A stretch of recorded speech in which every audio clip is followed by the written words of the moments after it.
습니다. 오늘이 절기상 성령 강림 주일입니다. 근데 우리가 성령 강림 주일하면 좀 생소한 경향이 있어요. 사실은 특별히 우리 교단이 좀 더 이 부분에 있어서 생소한 부분이 있고, 이 보수적인 신앙을 지향하는 데일수록 사실은 이게 어색하면 안 되는 건데, 우리가 흔히 이제 오순절파라든가 그 성령 받는 것을 건전한 기독교적인 방식이 아니라 성령을 무슨 일종의 접신받는 것처럼 잘못된 방향으로 해석하고 그런 식으로 잘못 적용하고 잘못 활용하는 신사도주의라든가 그런 잘못된 이단들이 있죠. 그들이 자꾸만 이 성령 임재라든가 성령 강림에 대한 부분들을 꼭 자기들의 소유물인 것처럼 하는 바람에 그것을 좀 비판적인 시각으로 바라보고 있는 좀 보수적인 교단일수록 이 성령 강림절을 우리가 좀 많이 이렇게 잘 지내지도 않고 이 부분 자체를 잘 가리키지를 않았던 요소가 있습니다. 근데 우리 찬송가를 좀 보세요. 찬송가에 보면 찬송가 앞에 목차를 이렇게 보시면 찬송가 목차 앞에 제목 분류 이렇게 돼 있잖아요. 그러면 성자에서부터 성탄, 예수 그리스도의 구주 강림부터 해가지고 성탄, 그리고 주현, 생애, 종료, 종료주일, 고난, 부활, 재림, 성령 강림 이렇게 되어 있습니다. 이게 사실은 무슨 순서를 따르고 있냐면요, 기독교 3대 절기를 따르고 있는 거예요. 기독교의 3대 절기라는 것은 우리가 다 성탄절, 그 다음에 부활절, 그다음 부활절 다음에 50일 이후에 지난, 그러니까 오늘 주일이 부활절 이후에 50일 지난 주일이거든요. 그래서 오늘이 이제 성령 강림, 그거를 우리는 오순절이라고도 해요. 그러니까 오순절은 유대교 절기잖아요. 예수님이 부활하시고 안식 후 첫날 부활하셨기 때문에 부활하시고 50일 지난 날이 오늘이에요. 그래서 오순절이 마침 딱 오늘이에요. 그래서 오순절이라고도 말하고 성령 강림 주일이라고도 말하는데, 교회인 우리, 기독교인 우리는 성령 강림 주일이라고 말하는 것이 옳습니다. 그리고 실제 이 성령 강림 주일은요, 우리가 흔히 얘기하는 초대교회, 우리가 흔히 서방교회라고 말합니다. 서방교회라고 말하는 그 초대교회 때부터 지켜오던 3대 절기예요. 성탄절, 부활절, 성령 강림절. 그래서 이 3대 절기는 특징들이 있습니다. 우리 어렸을 때 성탄절 되면은 새벽송 하던 거 기억나세요? 그래서 당연히 성탄절에는 그 전날부터 교회에 있었잖아요. 밤새 교회에 있었단 말이에요. 이게 그냥 우리나라만의 특징이 아니고요, 원래 교회의 특징이었어요. 원래 교회들이 성탄절하고 특히 이 밤새 지내는 게 성탄절하고 성령 강림절이었습니다. 그래서 밤새도록, 이날에는 밤새도록 예배 찬양하고 밤새도록 같이 교제하고, 그리고 그 밤새도록 찬양과 교제 속에서 세례를 베풀었던 날이 성탄절하고 성령 강림절이었습니다. 근데 이게 이제 성령 강림절을 그 오순절파라든가 신사도주의자들이라든가 성령에 대해서 잘못 가리키고 있는 자들이 그것을 너무 이렇게 막 강하게 가져가 버리다 보니까 이게 부정적으로 돼버린 요소가 있어요. 근데 분명히 말씀드리지만 성령 강림절은요, 그들하고 상관이 있는 게 아니라 기독교의 3대 절기예요. 과거부터 있었던 기독교의 3대 절기고, 예수 그리스도의 이 찬송가에 대한 부분, 그리고 성경에서 우리가 이게 기독교의 3대 절기인 이유가, 우리는 기독교인이잖아요. 그리스도교입니다. 우리가 기독교라는 게 그리스도교라는 얘기예요. 그리스도교로서 예수 그리스도의 탄생과 예수 그리스도의 부활과 예수 그리스도의 부활하시고 우리에게 약속하신 성령, 그것이 바로 이 기독교의 본질이고, 또한 우리가 이제 성령 강림 주일이다라고 말하는 오순절, 성령 강림절이라고 말하는 이 주일은요, 교회의 시작을 말합니다. 교회의 태동이 바로 오순절, 성령 강림절이에요. 그래서 제가 지난번에 우리가 사도행전 할 때 이 본문을 하면서 사실 이게 교회의 시작이다라고 말씀드렸던 것을 기억하실 줄 믿습니다. 기억 못하시면 지금 다시 들으셨잖아요. 이게 교회의 시작을 말하는 거예요. 그래서 이 오순절이라는 것, 성령 강림절이라는 것을 우리가 그렇다고 막 요날 해가지고 저 뒤에다가 성령 강림주일 헌금봉투 만들거나 그러지 않을 거예요. 걱정하지 마세요.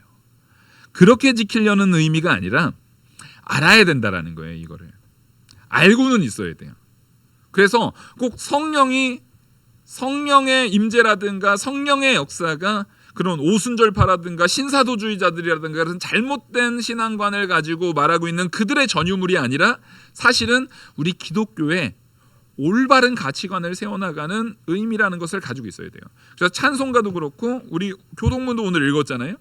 교동문에서도 성령 강림주일에 대해서 분명히 우리에게 보여주고 있습니다. 오늘 교동문 이제 135번인데 이 135번 바로 앞에가 뭐예요? 성령 강림절 바로 앞에가 뭡니까? 부활절입니다. 이걸 잘 봐야 돼요. 그래서 여기에 보시면 이 뒤에 나타나는 순서도 앞에서 찬양 순서처럼 딱 그런 거예요. 앞에 성탄절이 있고 주현절, 그 다음에 사순절, 지나서 종료주일, 고난주간, 부활절, 성령강림절. 이게 앞서 찬송가 목차에서 나왔던 순서하고 어때요? 같은 순서를 취하고 있어요. 이게 기독교의 기본적인 순서를 말하고 있는 겁니다. 이 순서는 정확하게 무슨 순서를 따르고 있어요? 성탄절, 부활절, 성령강림절의 순서를 따르고 있습니다. 그래서 우리가 분명히 우리가 쓰고 있는 찬송가, 우리가 쓰고 있는 그 성경의 말씀, 이 모든 것들이 이것이 기독교 안에 중요한 교회의 태동과 교회의 시작을 보여주는 절기다라는 것을 알고 계시기를 원하는 마음으로 먼저 이 부분에 대한 이 배경적인 부분에 대한 것을 설명을 드렸고, 오늘 본문으로 들어가면 원래 오늘 본문의 말씀은 성령이 임하는 장면을 보여주는 거예요. 성령이 임하는 장면을 보여주는 건데 오늘 본문에 읽을 때는 들어가지 않았지만 사실은 이거에 앞서서 우리가 꼭 읽어야 되는 말씀이 뭐냐면 사도행전 1장 3절부터 보시겠습니다. 사도행전 1장 3절부터 이제 사도행전 1장은 그 데오빌로한테 그 누가가 우리가 지금 전하고 있는 이 사도행전의 모든 말들은 그 사도가 성령으로부터 명하신 그 사도가 하나님께서 택하신 그 사도들이 성령으로부터 명하시고 승천하신 날까지의 일, 그러니까 예수 그리스도의 사도들을 택하신 일부터 그부터 예수 그리스도의 공생의 사역과 십자가에 못 박혀 죽으시고 부활하시고 승천하신 이후에 성령이 임하시고 나는 모든 역사, 지금 딱 요게 아까 말했던 그 순서죠. 예수님 탄생, 예수님이 사도를 택하시고 예수님께서 고난받으시고 죽으시고 부활하시고 그리고 성령을 우리에게 주셔서 성령께서 우리에게 역사하시는 그 모든 역사에 대한 이야기를 적어놓은 것이 사도행전이라는 거예요. 사도행전은 결국에는 교회의 시작, 성령행전이라고도 말하고 사도행전이라고도 말하고, 이것은 교회의 역사들을 교회가 어떻게 시작되고 어떻게 세워지고 어떻게 발전되어 나갔는지에 대한 초대교회의 역사를 보여주는 겁니다.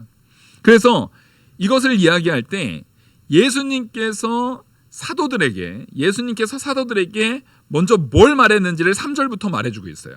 3절 보시면 그가 고난받으신 후에 또한 그들에게 확실한 많은 증거로 친히 살아계심을 나타내사 40일 동안 그들에게 보이시며 하나님 나라의 일을 말씀하시니라. 그러니까 예수 그리스도께서 십자가에 못 박혀 죽으시고 부활하신 것을 고난받으신 후에라고 표현한 거예요.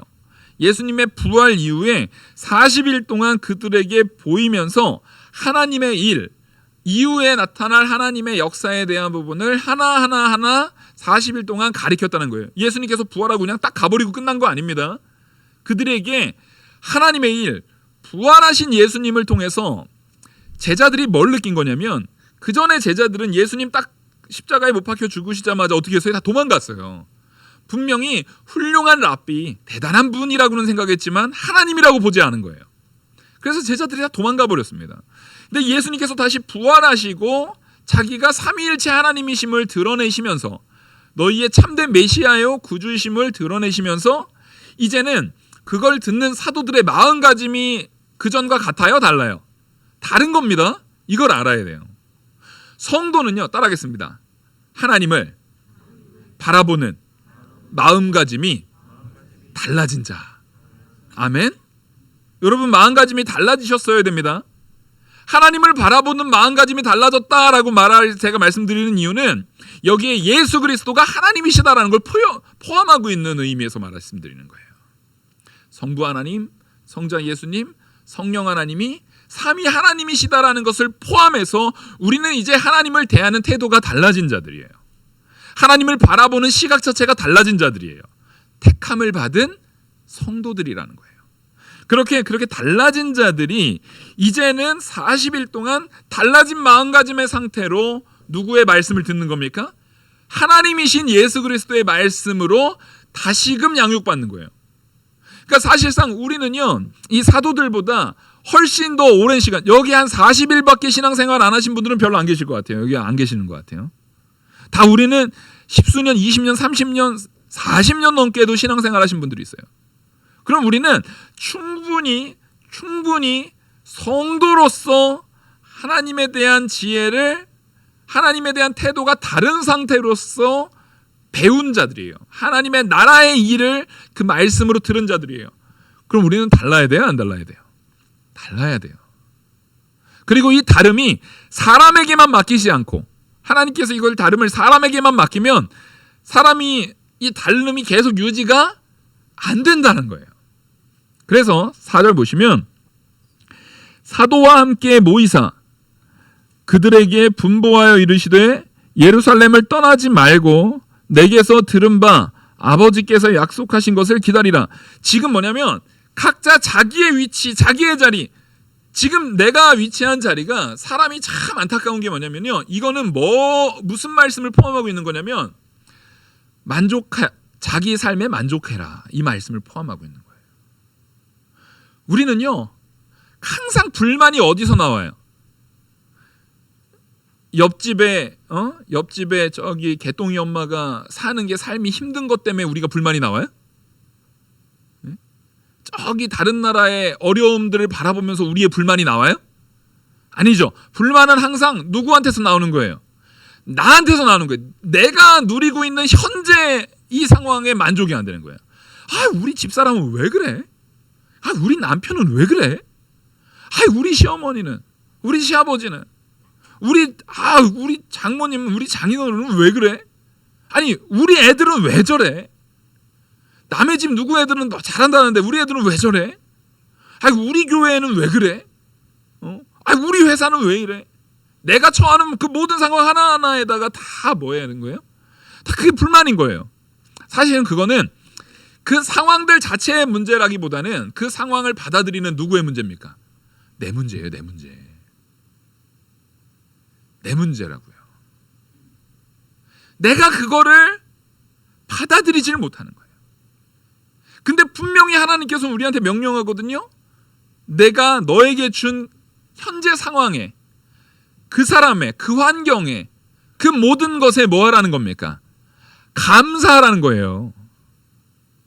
그 상황에 만족하라는 거예요. 근데 사람이 죽어라고 말을 안 듣죠. 감사가 안 돼요. 만족이 안 돼요.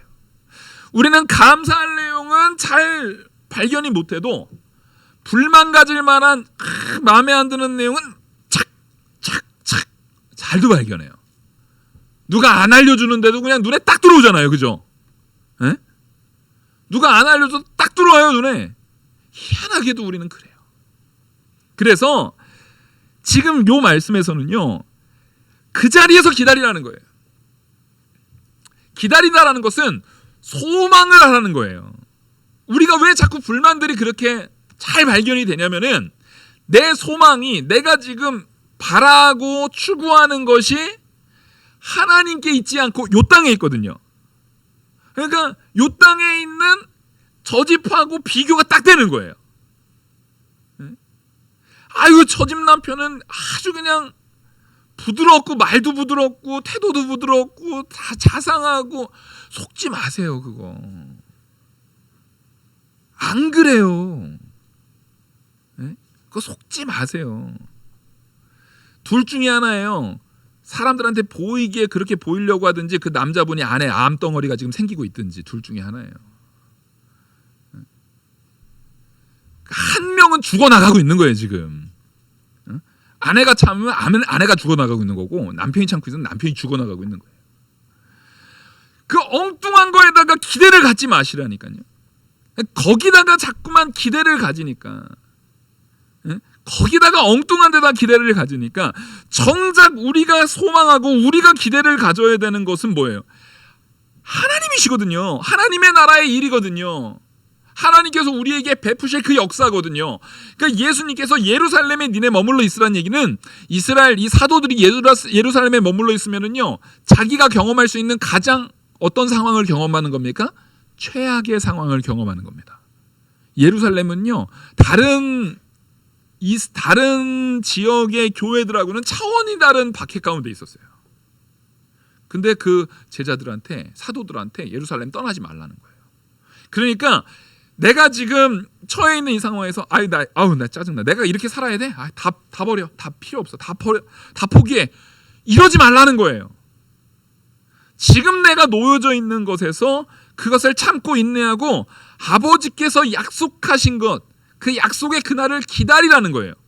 그러면 이거 너무 무책임한 것 같잖아요. 하나님 그냥 기다리라고만 하는데 나는 죽겠는데 지금.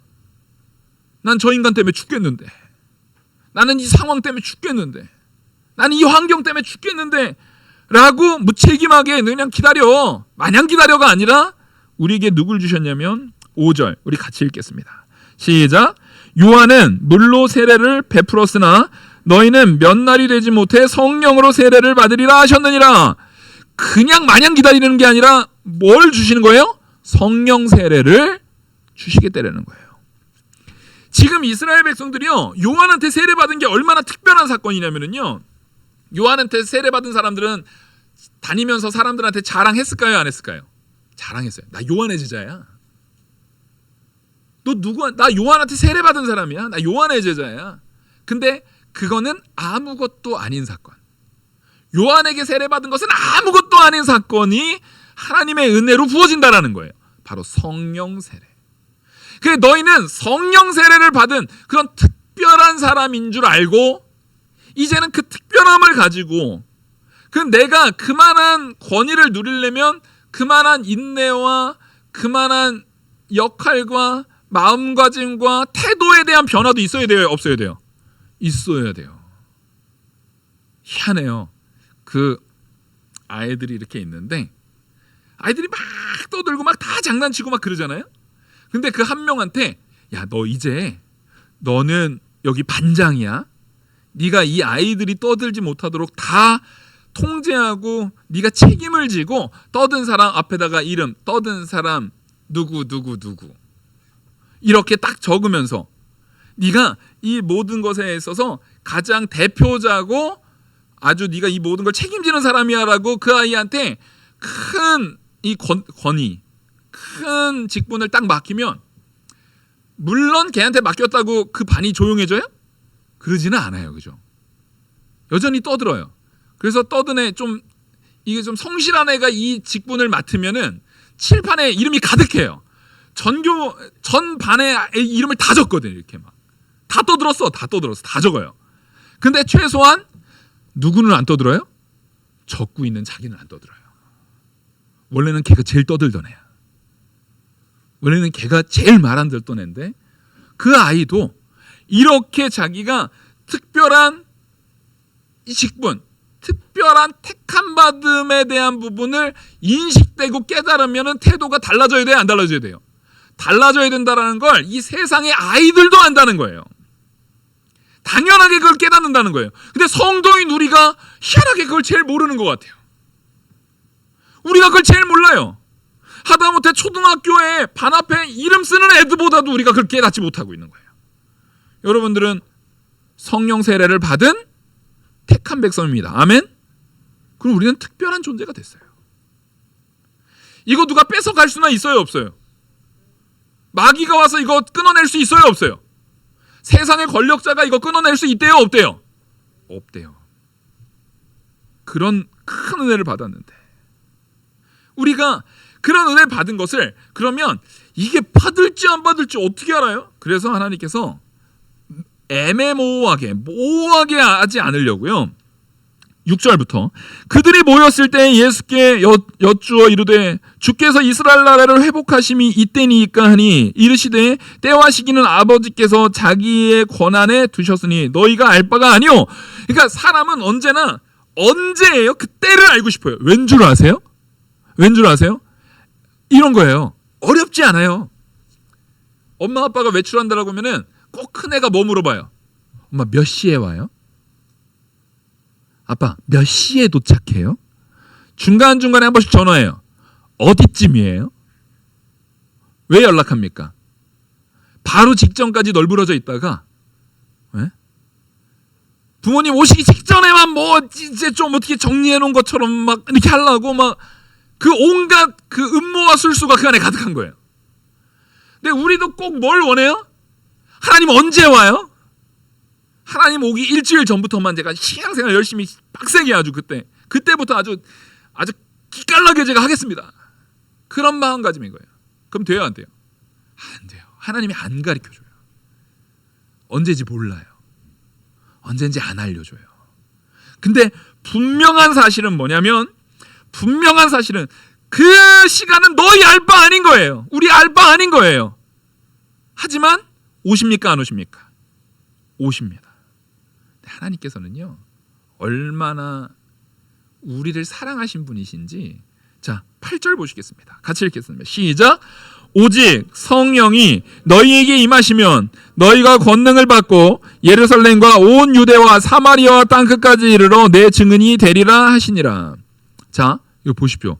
이게요 명령형을 넘어서고 있어요. 명령형을 넘어선 말씀이에요. 보세요. 지금 어차피 너희 알 바 아닌데 성령은 우리가 받는 겁니까? 예수 그리스도께서 우리에게 주셔야 받는 겁니까? 예, 예수님이 우리한테 주셔야 받는 거예요. 예? 성령은 절대 제가 성령님 지금 뭐 하십니까?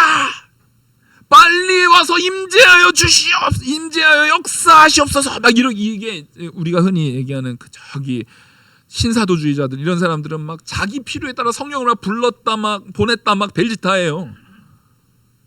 아주 저기 무당들 접신하는 것처럼 그렇게 성령을 함부로 대해요. 아주 웃기는 콩떡이에요 진짜. 말도 안 되는 짓거리들을 하고 있는 거예요. 성령께서는요 우리의 필요에 있어서 있으신 게 아니에요. 하나님께서 오직 성령이 너희에게 임하시면 성령이 우리에게 임하신 건 성부, 성자, 성령 하나님의 역사입니다. 아멘. 성령께서 우리에게 임하면은요 그제서야 우리가 권능을 받는 거예요. 그래서 권능을 받은 우리는요 예루살렘과 온 유대와 사마리아 땅끝까지 이르러 내 증인 누구예요? 예수 그리스도의 증인이 되리라.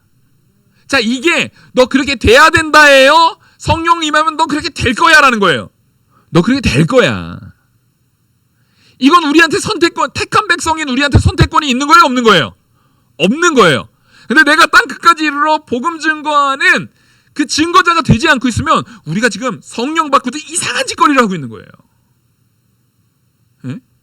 성령 받고도 이상한 짓거리를 하고 있는 거예요. 물을 떠다 줬어요. 그럼 이거 물 왜 떠다 주신 거예요? 제가 설교하다가 목마르면 이렇게 마시라고요. 근데 제가 이거 딱 주셨는데 한 번씩 제 얼굴에 이렇게 뿌려요. 설교하다가. 그러면 여러분들은 심각하게 고민하셔야 돼요. 총회에다 연락해서 이재호 목사 이상합니다. 노회장님하고 총회장님한테 장로님이 바로 연락하셔야 되는 거예요. 이재호 목사 이상합니다. 이거 노회나 총회적으로 특별히 다시 한번 무언가를 재고해 볼 필요가 있겠습니다. 이런 거예요. 그러니까 이 물 하나도 그의 이 상황과 환경과 이 자리에 합당하게 써야 되는 거예요. 무슨 얘기인지 아시겠죠? 근데 우리가 분명히 성령의 인도를 따라서 온전하게 쓰임받아야 될 내가, 온전하게 바로 인도되고 그대로 순종해야 될 내가 지금 엉뚱하게 행동하고 있다면 여러분 정신 바짝 차려야 되는 겁니다. 그렇게 예수님께서 성령을 약속하셨는데 그 성령을 약속받은 우리, 그 성령이 임하시면 우린 반드시 복음을 선포하는 자가 되어지게 된 거예요. 이건 선택권이 아니에요. 택함 받은 백성에게 있어서 마땅히 주어지는 의무인 거예요.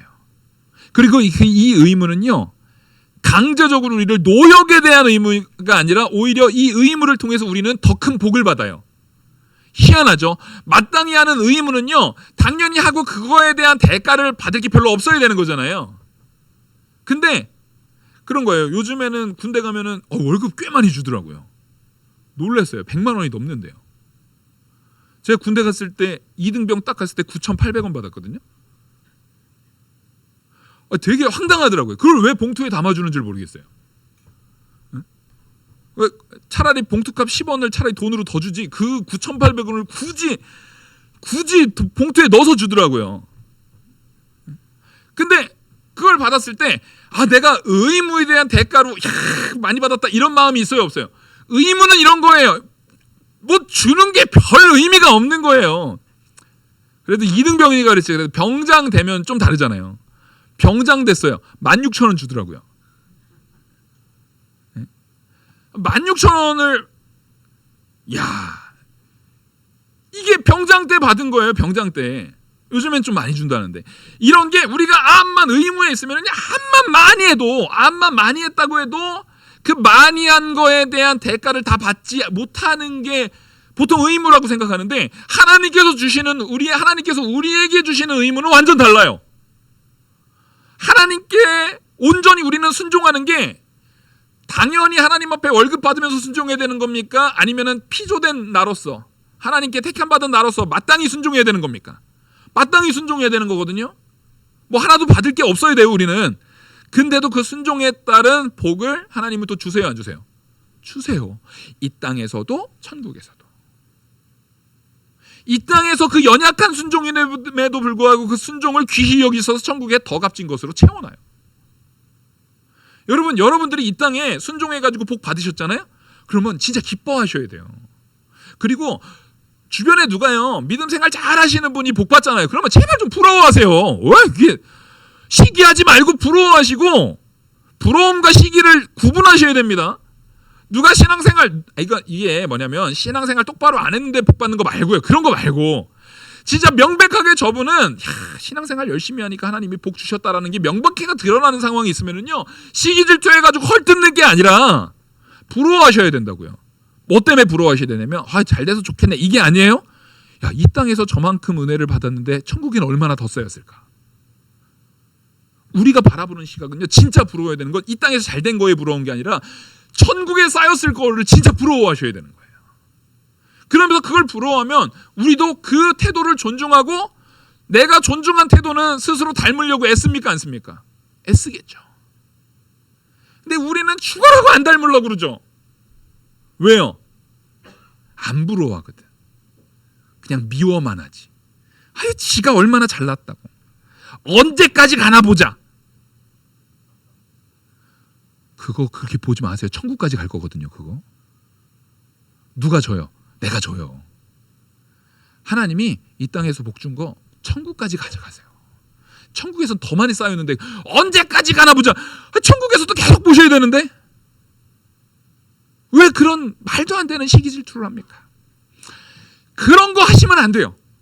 오히려 나도 사도 바울과 같이, 아브라함과 같이, 다윗과 같이 내 자녀가 이삭의 복을 누리도록 나도 그렇게, 우리의 그런 마음가짐으로 자꾸만 닮아야 돼요. 근데 그게 분명한 건 내 스스로는 된다고요, 안 된다고요? 안 돼서 하나님께서는 성령을 부어주신 거예요. 그리고 성령을 부어주심으로 그 일들이, 그 복음의 사역이, 그 하나님께서 우리에게 약속하신 그 사역이 이루어지도록 만들어 주셔버리는 거예요. 그래서 오늘 본문 읽었던 내용이 이루어지는 겁니다. 성령이 딱 임했어요. 성령이 딱 임하니까 오순절날, 그러니까 지금 부활절 이후에 50일이 지난 그날이라서 오순절이라는 거예요. 그리고 이때는 아직 기독교의 태동이니까 오순절이라고 표현한 거예요. 유대교의 절기의 명칭을 그대로 가져온 거예요. 그래서 지금도 성령강림절과 오순절을 같은 말로 사용한다라고 말씀드렸죠. 그러니까 이 오순절, 우리가 말할 때 이후로, 이 사도행전 이후로 우리가 말하는 오순절은 유대교적인 의미에서 오순절이에요, 성령강림절이에요? 성령강림절인 겁니다. 그래서 이 오순절 날에 이미 이름에 그들이 다 같이 한 곳에 모였어요. 하나님께서 이 오순절이, 여기서 모인 이유는요, 오순절이라 모인 거예요. 네? 하나님 마침 이 날을 택하신 것 같아요. 오순절이라 모였어요. 근데 호련히 하늘에서 급하고 강한 바람 같은 소리가 있어 그들이 앉은 온 집에 가득하며, 여기서 이 바람이다라고 말할 때 히브리어나 헬라어 모두 그 단어, 그 영이라는, 헬라어도 히브리어도 다 영이라는 단어가요, 바람 또는 숨결이라는 말과 동의어예요. 그러니까 사실은 이 말씀은요, 의도된 단어 선택이에요. 의도된 단어 선택이에요. 성령의 임재를 더욱더 분명하게, 이거는 그냥 자연현상이 아니라 명백한 성령의 임재야 라는 것을 보여주기 위한 의도된 단어 선택이라는 겁니다. 그래서 그 소리가 있어서 그 온 집에 가득하며, 자, 성령의 충만은요, 충만한 거예요. 자, 우리 안에 성령 계십니까, 안 계십니까? 성령 계십니까? 아멘? 아멘? 자, 분명히 말씀드리면 성령의 임재는 가득한 거예요, 한 귀퉁이에 쪼그리고 요러고 계시는 거예요? 가득해야 돼요. 그러면 질문 이렇게 가겠습니다. 여러분들 성령의 임재가 가득하게 살고 계세요? 아멘? 와, 우리 왜 박광희 집사님 한 명만 아멘 하세요?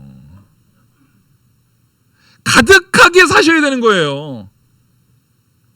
그러니까 내가 무언가를 선택할 때 성령의 임재가 가득한 사람으로서 선택하셔야 되는 거예요. 무언가 말을 하려고 할 때 성령의 임재가 가득한 상태로 말을 하셔야 되는 거예요. 주일 성수를 할 때도 성령의 임재가 가득한 상태로 주일날의 스케줄을 조정하고 주일 성수를 하셔야 되는 거고, 11조나 헌금이나 사람들을 대하는 태도에 있을 때도 성령의 임재가 가득한 상태로 11조를 하시고 헌금을 하시고, 내가 사람과의 관계 속에서 성도로 온전한 관계를 누릴 때도 성령의 임재가 가득한 상태로 관계를 누리셔야 되는 거예요. 다시 한번 말씀드리지만 우리 안에 성령 계십니까, 안 계십니까? 아멘? 근데 성령은요, 절대로 쪼그리고 계실 수 없어요. 성령이 내 안에 오셨다는 얘기는 내 안에 가득 채우고 계시다라는 거예요. 그러면 그에 합당한 성도가 되셔야 됩니다. 그 성령이 가득 채워지는데, 이것이 가득하며 마치 불의 혀처럼 갈라지는 것들이 그들에게 보여 각 사람 위에 하나씩 임하여 있더니, 그 형상적인 부분으로 그려지고 있는 거예요. 이게 일종의 언어의 표현이다라고도 해석도 하고, 성령의 불이 임해서 이것을 가득 불꽃으로 메우는 듯한 형태로 표현하지만, 무슨 해석을 하든 가득한 것이 또 강력하게 능력 있게 행해지고 있다라는 이미지를 가지시면 돼요. 근데 4절, 그들이 다 성령의 충만함을 받고 성령이 말하게 하심을 따라 다른 언어들로 말하기를 시작하니라. 자, 그들이 다 성령의 충만함을 받고예요. 성령의 충만함을 받는 건 다시 말씀드리지만 내가 받고 싶어서 받은 거예요? 예수 그리스도의 은혜, 삼위 하나님의 역사로 받는 거예요? 아멘. 삼위 하나님의 역사로 우리한테 임한 거예요. 성령의 충만함을 받는 거는요, 성령이 우리에게 강림하시는 거예요. 우리에게 임재하시는 거예요. 그래서 이 성령이 임하시는 이 2장의 사건은 앞서 말씀하신 예수 그리스도의 예언의 성취인 겁니다. 하나님이 예언하신 것은 절대 취소됨이 없어요. 예수 그리스도께서 문을 여시면 닫을 자가 없어요. 예수 그리스도 문을 닫으시면 열 자가 없어요. 이것은 예수 그리스도의 말씀의 성취가 온전하게 이루어짐을 말하는 겁니다. 그 이루어진 역사 속에서 제일 먼저 하는 게 뭐냐면, 우리는 자꾸만 여기에서 하도 한국 사람이 특히 그래. 한국 사람은 영어에 그냥 짓눌린 게 있어가지고, 야, 언어가 마음대로 됐대, 여기에만 초점을 맞추거든요. 야, 말 언어를 막, 와, 그럼 이 사람들 그냥 영어 그냥 알아서 됐겠네?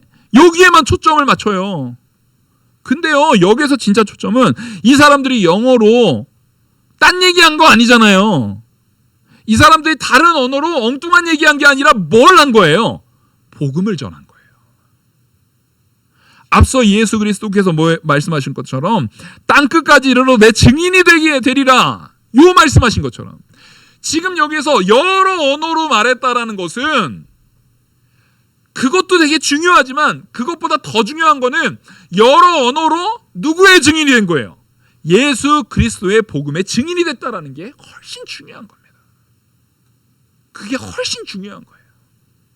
그래서 그렇게 증거할 때에 다른 사람들이 그 밑에는 그런 얘기잖아요. 막 온 각지 모든 막 갑바도기아, 본도, 아시아, 부르기아 막 쫙 나열해요. 모든 사람들이 다 듣고 어때요? 놀래요. 여러 언어로 막 얘기를 해요. 이게 무슨 얘기입니까? 이 사건은요, 성령의 임재를 통해서 따라하겠습니다. 하나됨을 얘기합니다. 이건 무슨 사건을 바로 가져와야 되냐면 바벨탑 사건을 가져와야 돼요. 바벨탑 사건이 뭐예요? 하나님을 완전히 떠나고 죄악 가운데서 하나님을 떠난 사람들을 하나님의 영이 뭐 하시는 순간이에요? 언어를 흩어버리시는 순간이에요. 하나님이 임재하셔서 그들의 언어를 흩어버렸다고요. 왜요? 이들이 교만할 때. 착각하면 안 되는 게요, 바벨탑이 너무 높아서 진짜 하늘에 닿을까 봐 하나님이 겁나가지고, 야, 사람들이 한 달에 뭉치니까 나도 겁나네 해가지고 흩으신 게 아니에요. 제가 이 말씀을 드리는 이유는요, 요즘 애들이 보는 소설이나 만화 이런데 이런 게 너무 많이 표현되고 있어요. 하나님이 인간이 똘똘 뭉치는 것을 두려워해가지고 흩어버렸다는 거예요. 많은 신화들 가운데서도 이런 일들이 많아요. 원래 남자와 여자가, 그 신화 중에 이런 게 있어요. 남자와 여자가 이렇게 붙어 있었대요. 근데 붙어 있으니까 사람이 너무 완전해가지고 그 완전한 거를 신이 질투해가지고 남자와 여자를 갈라버렸대요. 그러니까 이게 사람들의 마음속의 상상은 뭐냐면요, 지가 대단한 줄 알아요. 사람은 언제나 마음에 내가 잘났어요, 내가 대단한 줄 알아요. 아니에요. 하나님이 바벨탑 사건에서 이 언어를 흩어버린 거는요, 얘네들이 야, 진짜 나처럼 되겠는데가 그게 두려워서 그런 게 아니라 더 이상 죄 짓지 못하게 하려고 그런 거예요. 긍휼의 표현이에요. 더 이상 죄 지어서 진짜 완전 진멸하는 상황까지 가지 않게 하려고요, 하나님이 긍휼을 여기셔서 그 자리에 흩어버리신 거예요. 근데 그 흩어버린 자들이 어느 사건에, 이 성령 강림절, 오순절 성령의 강림하신 이 사건 가운데 그 언어가 뭘로 합해지는 거? 성령의 임재로 합해지는 사건으로 보여주시는 거예요. 아멘. 우린 이걸 보는 겁니다. 우리가 하나 될 수 있는 바. 자, 각자 우리 여기 얼마나 많은 사람들이 있어요. 근데 우리 각자가요, 자기의 생각을, 자기의 마음을 탁 내놓으면 하나 될 수 있다고요, 없다고요? 절대 하나 될 수 없어요. 우리가 각자 자기 생각, 각자 자기 마음 가지고 하면 하나 될 수 없어요. 근데 우리가 하나 될 수 있는 유일한 방법이 뭐라고요? 그리스도, 우리의 머리 되시는 예수 그리스도로 하나 되면 돼요. 이재호도 예수 그리스도로 순종하고, 우리 성도 한 명 한 명이 다 예수 그리스도로 순종할 때 어디에서 만나서 하나 되는 거예요? 예수 그리스도에서 만나져서 하나가 되는 거예요. 성령 충만, 오순절 성령 강림일이 왜 교회의 시작이라고 말하는지가 여기에 비밀이 있습니다. 교회는 뭐예요? 예수 그리스도가 머리 되시는 하나의 지체입니다. 아멘. 그러니까 진짜 성령 강림절을 통해서 우리가 교회를 세워나감으로 가져야 되는 마음가짐은, 따라하겠습니다. 하나됨. 하나됨은 누가 죽어야 하나 돼요? 내가 죽어야 하나 돼요. 내가 낮아져야 되고, 내가 죽어야 되고, 예수 그리스도로 모아질 때 우리가 하나 되는 거예요. 그래서 우리는 기독교입니다.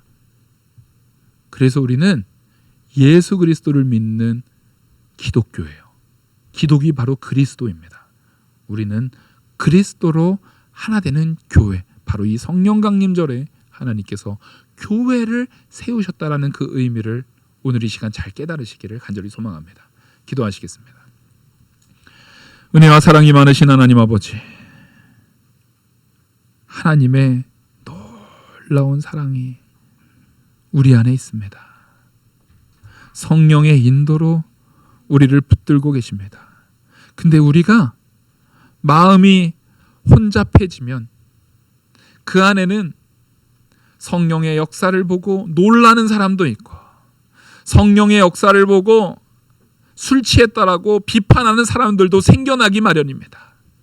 하지만 우리는 예수님께서 우리에게 말씀하셨듯이 끝까지, 죽는 순간까지 결국 복음을 전하는 사람 되게 하여 주시옵소서. 단지 놀라고 끝나고 비아냥거리고 끝나는 사람이 아니라 성령의 인도를 받아, 성령의 충만함을 받아 끝까지 복음 전하는 사람, 말씀 전하는 사람으로 변화되는 진짜 교회, 그 교회의 성도 되는 우리들 되게 하여 주시옵소서. 이 모든 말씀 살아계시는 우리 주 예수 그리스도의 이름으로 기도 올리옵나이다. 아멘. 찬송